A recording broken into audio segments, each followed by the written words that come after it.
Good morning বন্ধুরা, SR ব্লগে সবাইকে স্বাগত জানিয়ে আজকের ব্লগটা শুরু করছি। আর আজকে হচ্ছে 20 তারিখ শুক্রবার। আর সকাল সকাল দেখো বিছানা টিছানা তুলে নিচ্ছি, কেননা এখন সকাল হয়ে যায়, অনেক পরিষ্কার হয়ে যায়। আর দেখো সুন্দর বাইরের ওয়েদার পরিষ্কার। আর এখন সকাল 7টা বাজে। আর দেখো মেয়ের ঘরের বিছানাটা তুলে নিচ্ছি, ওদের দুইজনের ব্ল্যাঙ্কেট সব ভাঁজ করে নিচ্ছি। আর সমস্ত ঘরটার সব ঘরগুলো গুছানো হয়ে গেছে, সব ঘরের বিছানাও তোলা হয়ে গেছে, ঝাড়ু দেওয়া হয়ে গেছে। কিন্তু এই ঘরটা বাকি ছিল, কেননা বাচ্চারা তো একটু দেরি করে ওঠে ওই জন্য। আর আমার সকালের রান্না এখনও করিনি, সকালে সব বাসি কাজকর্মগুলো গুছিয়ে নিয়ে তারপরে রান্না করব। আর দেখো আমি কি রান্না করি, সকাল সকাল এখনো কিছুই রান্না কমপ্লিট করিনি, সকালে টিফিনটা করব। আর দেখো সমস্ত এই যে বিছানা টিছানা তুলে পরিষ্কার করে নিলাম। আর সকালে রান্নাটা করে আসার পরে গিয়ে আমি ঘরটা মুছবো, এখন আর মুছবো না। সব বিছানা টিছানা তুলে নিলাম। এই যে আর ছোটো মেয়ের বিছানা এই যে আলাদা করে একটু ছোট পাতলা যে কম্বলগুলো থাকে ওইগুলো পেতে দিয়েছি, ওর বিছানাটা। আর এই যে দেখো সকালের গ্যাস ট্যাস সমস্ত মুছে কমপ্লিট করে নিয়ে সকালে একটু বাঁধাকপি করেছিলাম, বাঁধাকপি আলু তরকারি। আর বাচ্চাদের জন্য এই যে দুপুরে রান্না বসিয়ে দিয়েছি, বাচ্চাদের জন্য আজকে সুজির হালুয়া করে দিয়েছি টিফিনে এই যে। আর দুপুরের রান্নাও বসিয়ে দিয়েছি, সকালে বাঁধাকপি আলু তরকারি দিয়ে ভাত দিয়ে খাওয়া হয়েছে সবাই। আর এখন রান্না হবে কচু দিয়ে মাছ। আর একটু থোড় কুচিয়েছি, বাড়ির থোড় আগেই দেখিয়েছিলাম তোমাদের, কিছুদিন আগে রেখে দিয়েছিলাম, থোড়টা খাওয়া হয়নি। আর আজকে মনে করছি না খেলে হবেই না, ফেলে দিতে হবে এরপরে। আর এই যে দেখো থোড়টা চিংড়ি মাছ দিয়ে রান্না করেছি, আর মাছটা কচু দিয়ে, কচুটাও বাড়ির কচু, কচু দিয়ে মাছ রান্না করে নিয়েছি। আর এখনই শুধু রান্না আমার কমপ্লিট হয়ে গেছে, হাজব্যান্ডের ভাতও গুছিয়ে নিয়েছি, শুধু এই রান্নার জায়গাটা পরিষ্কার করলেই আমার কাজ মোটামুটি কমপ্লিট। দেখো পরিষ্কার টরিষ্কার করে ঠাকুরের ভোগ দিয়ে নিয়েছি। আর আমি যাব এখন একটু ট্রেনিংয়ে, তারপরে দেখা হচ্ছে বিকেলে তোমাদের সাথে বন্ধুরা। দেখো পুজো দেয়া হয়ে গেছে।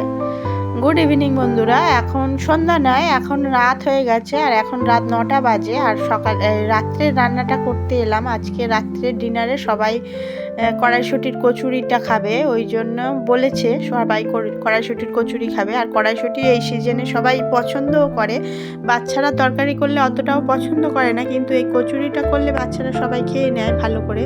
আর আজকে একটু অন্যভাবে করব, অন্যদিন পুর দিয়ে করি, আর আজকে কড়াইশুঁটির কচুরিটা করব এরকম মেখে রসুন আর আদা দিয়ে, এই রসুন না কাঁচা লঙ্কা আর আদা দিয়ে মিক্সিটা একদম মটর দিয়ে পেস্ট করে নিয়েছি। আর এইভাবে তেল দিয়ে ময়ান দেওয়ার পরে ভালো করে মেখে নিচ্ছি, আর একদম সবুজ সবুজ হয়ে যাবে মাখার পরে। এই যে দেখো বন্ধুরা পুরো ময়দাটা মাখার পরে একদম সবুজ হয়ে গেছে, খুব সুন্দর। আর এখন একটু মেখে রেখে দিচ্ছি, তেল দিয়ে সুন্দর করে ডলে নিয়ে রেখে দেবো, একটু পরে বানাবো। আর এই যে দেখো বন্ধুরা আমার মাখা কমপ্লিট, একটু নরম হয়েছে, রেখে দিলে আরেকটু নরম হবে, কিন্তু আরেকটু মেখে নিয়ে তারপরে বানাতে হবে। আর দেখো আমার শাশুড়ি মা বাড়ি আসার পরে ওনাকে দিয়ে বেলাটা করিয়ে নিচ্ছি, কেননা আমি অতটা ভালো বেলতেও পারি না। আর এই যে কোনো পুর ভরার ঝামেলা ছাড়াই এইভাবে আমি এটা দেখেছি ফোনের মধ্যে, ওই জন্য মনে করলাম এইভাবে ট্রাই করি। অন্য সময় সব সময় মটরশুঁটি মিক্সারে পেস্ট করে নিয়ে তারপরে পুর দিই, ময়দা লেচি কেটে ওর মধ্যে পুর দিই, কিন্তু এবারে অন্য রকমভাবেই করছি, দেখি খেয়ে দেখি কীরকম টেস্ট হয়। আর তোমাদের যদিও পছন্দ হয় এভাবেও করতে পারো, এভাবে করলেও খারাপ হয় না, ওই জন্য আমি এইভাবে করেছি। শাশুড়ি মা বেলে দিচ্ছেন আর আমি টপ ভেজে নেব, তাহলে তাড়াতাড়ি হয়ে যাবে, অনেকটাই তো বাড়ির সবাই রাত্রে ডিনারে এই কচুরিটা খাওয়া হবে, ওই জন্য অনেকটাই ময়দা আরেকটু বেশি করে মাখতে হয়েছিল সবাই খাওয়ার জন্য।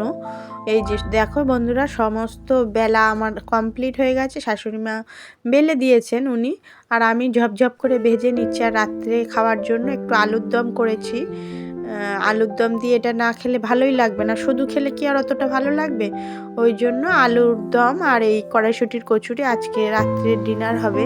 আর দেখো ভালো করে এরকমভাবে হলেও আমার লুচিগুলো সবগুলো ভালো ফুলেছিল, লুচি মানে কচুরিগুলো সবগুলোই ফুলেছিল। আর তারপরে এর মধ্যে যেহেতু মটরশুঁটি দেওয়া রয়েছে, কড়াইশুঁটি দেওয়া রয়েছে, ওই জন্য হয়ে এগুলো ভাজার পরেও অনেকটা সময় নরম ছিল। আর এই দেখো সমস্ত কচুরিগুলো খুব ভালো ফুলেছিল।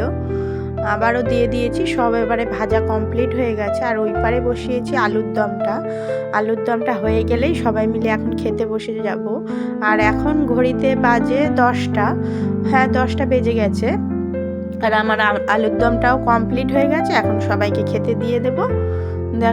দেখো বন্ধুরা, সবাইকে খেতে দিয়ে দিয়েছি আর এখন আমি খাচ্ছি। আর দেখো কচুরিটা কতটা নরম রয়েছে আর খেতেও হেভি টেস্ট হয়েছিল। তোমরা একবার ট্রাই করে দেখো বন্ধুরা, খুব সুন্দর হয়েছে। তাহলে বন্ধুরা, ভিডিওটি যদি ভালো লেগে থাকে কমেন্টে জানিও, আর লাইক কমেন্ট শেয়ার করবে, সাবস্ক্রাইব করবে, আমার পাশে থাকবে। দেখা হচ্ছে নতুন একটা ভিডিওর সাথে। ততক্ষণের জন্য টাটা বন্ধুরা, গুড নাইট। আর এখন দেখো বন্ধুরা, খাওয়া দাওয়া করে নিচ্ছি, খাওয়া দাওয়া করেই শুয়ে পড়বো। সবার মোটামুটি খাওয়া দাওয়া কমপ্লিট। আর রান্না করে খেতে খেতে প্রায় 11:30টা বেজেই গেছিলো। খাওয়া দাওয়া কমপ্লিট করে শুয়ে পড়বো। টাটা বন্ধুরা, গুড নাইট।